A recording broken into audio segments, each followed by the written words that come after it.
नमस्कार, ATN live में आपका स्वागत है और मैं कैलाश कश्यप आज फिर एक नई खबर के साथ आपके सामने हाजिर हूँ। और आज हम जिस खबर को लेकर के आए हैं वो खबर ये है कि आज मीडिया का बदल रहा है स्वरूप।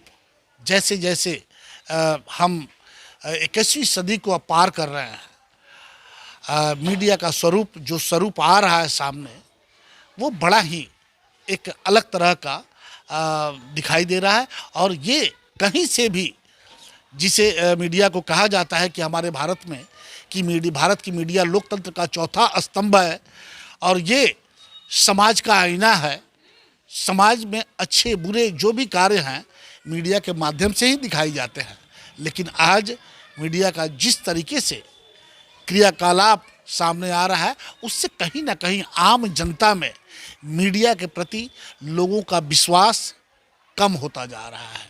आज ये परिस्थितियां बन गई कि देश के नामचीन चैनल, जो बड़े बड़े चैनल हैं, वो आम आदमी के बीच में, जो आंदोलन में बैठे हुए लोग हैं, उनके बीच में उन्हें अपनी पहचान को छुपा करके जाना पड़ता है। अपना जो ये लोगो है, जो हमारी पहचान है कि हम किस संस्थान से जुड़े हुए हैं, इसको हमें हटा करके जाना पड़ता है।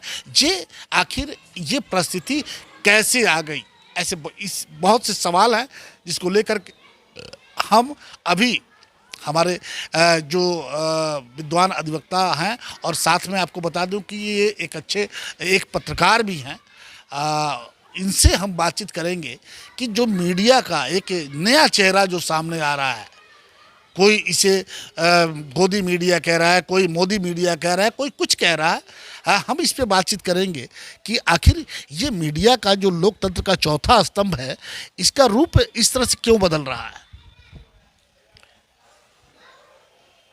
ये मीडिया का बदलता रूप जो है, इसके पीछे हमको लगता है कि कहीं न कहीं कॉरपोरेट जगत का इसमें बहुत बड़ा हाथ है। जितने भी बिग हाउसेज हैं, आप देखेंगे कि सबका अपना अपना एक चैनल है और सबका अपना अपना कोई न कोई समाचार पत्र समूह है। चाहे सहारा इंडिया हो, अशोक जैन हो, बिरलाज हो, सबको आप देख रहे हैं। और इन सबको उसके माध्यम से अपना लाभ लेना है।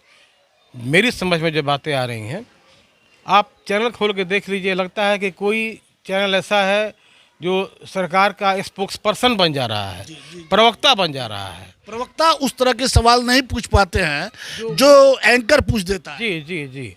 अब कुछ ऐसे चैनल्स हैं जो फालतू का न्यूज़ दे रहे हैं, उनको ये देखने से लगता है कि भाई इनको कहीं ना कहीं कोई लाभ नहीं मिला है, इसलिए खिलाफ में बोल रहे हैं।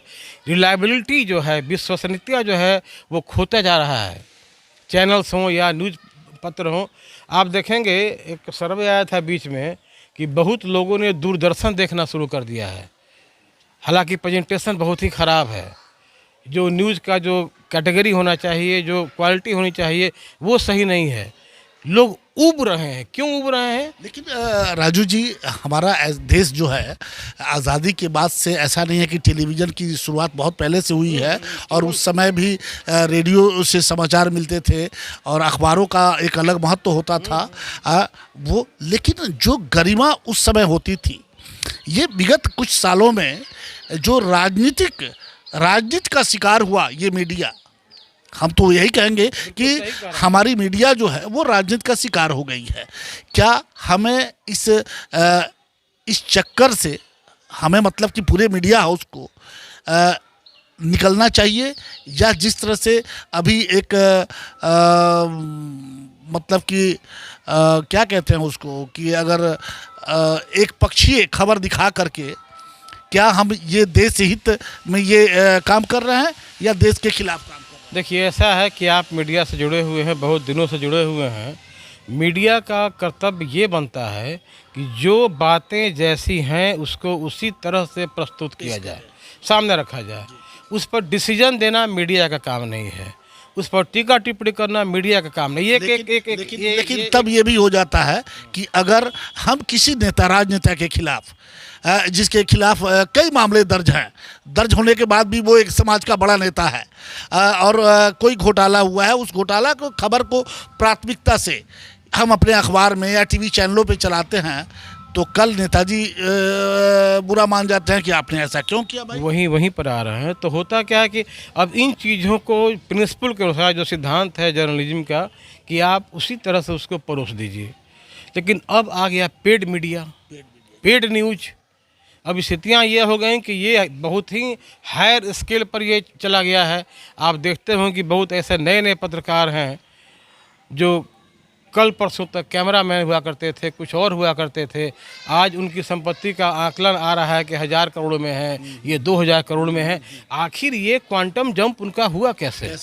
अगर वो सरकार से मिली भगत नहीं है, कॉरपोरेट से मिली भगत नहीं है, या जो मनचाहा कार्यक्रम अगर वो नहीं चला रहे हैं, कहीं ना कहीं तो दाल काला है। और दाल काला ही नहीं, पूरी दाल काली है। ऐसी स्थिति में क्या लगता है कि अगर इसी तरह से चला ये, जिस तरह से आज का मीडिया और जो नई पीढ़ी, मीडिया में जो नई पीढ़ी, हमें तो चिंता तब होती है कि जो आज हम लोग तो अब 2-4-5 साल और काम करेंगे, लेकिन हमारे बाद जो पीढ़ी आने वाली है और ये स्वरूप जो अभी सामने दिखाई दे रहा है, क्या ऐसा नहीं लग रहा कि लोकतंत्र का ये चौथा स्तंभ जो है ये बिल्कुल तार तार हो जाएगा? जी नहीं, हमको पूरा विश्वास है कि अभी जो स्थितियां हैं वो एक टेम्प्रोरी फेज है, एक फेज से गुजर रही है मीडिया। ठीक है, ये बुरा वक्त है, लेकिन आने वाली नस्लें, आने वाला जो जनरेशन है, इसकी स्थिति सुधरेगी।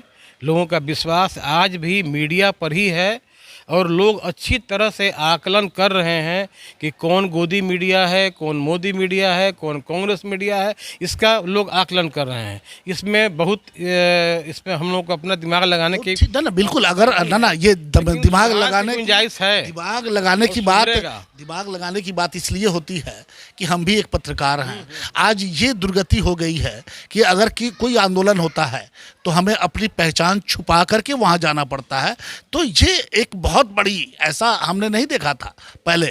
हाँ, आज एकदम बिल्कुल अपनी पहचान छुपा करके जाना पड़ता है। जो आपने किया है, ये कौन लोग जा रहे हैं?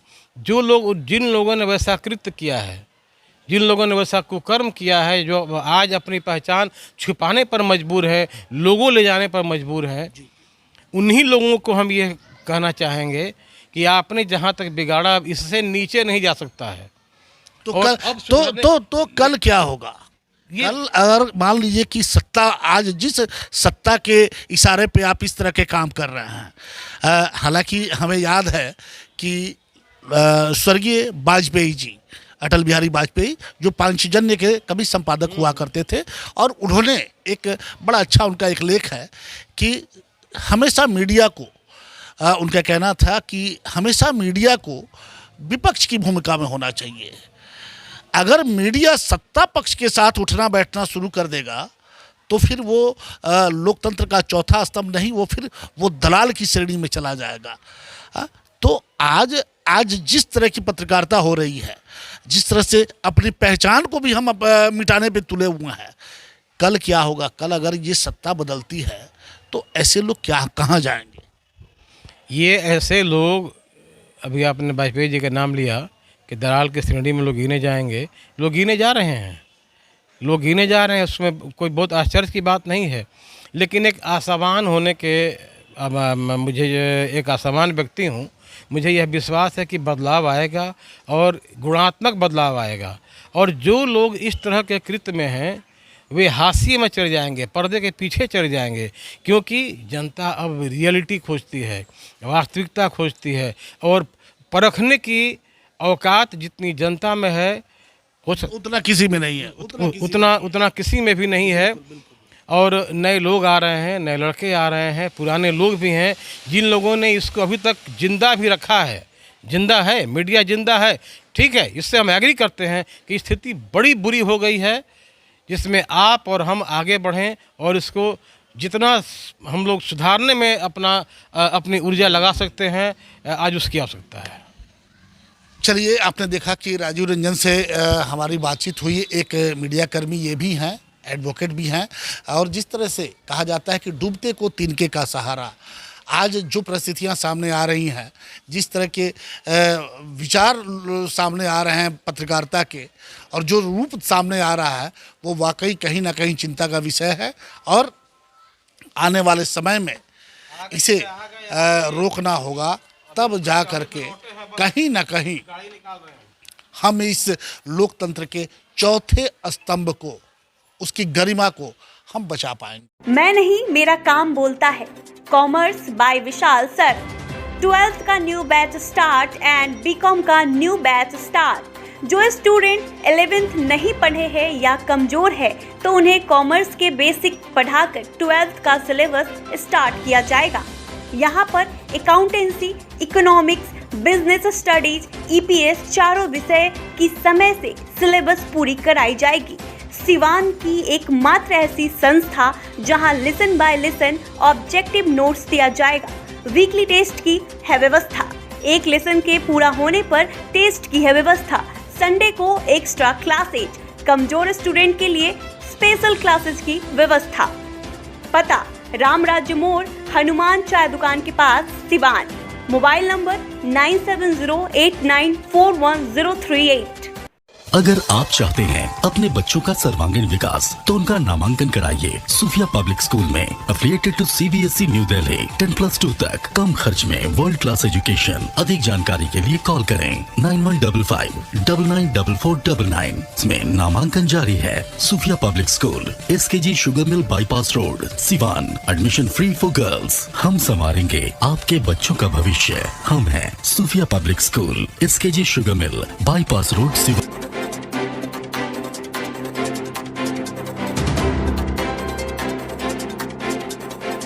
चले आइए सिवान शहर स्थित DAV कॉलेज मोड़ के निकट महाकाल कंप्यूटर्स में नामांकन प्रक्रिया जारी है। अधिक जानकारी के लिए कॉल करें 7009475883 पर। Daffodils and English Medium School, Mahadeva Mission Compound, Siwan. Admission is going on session 2021-22. Calm, quiet, peaceful and green environment.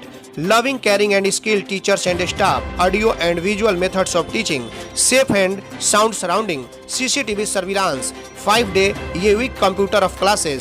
Art and craft national winner in drawing and painting. Yoga and physical training. याद रखें, बच्चों का उज्जवल भविष्य बनाना चाहते हैं तो आज ही नामांकन कराएं। Daffodils and English medium school, Mahadeva mission compound, Siwan. Mobile number 9631724798।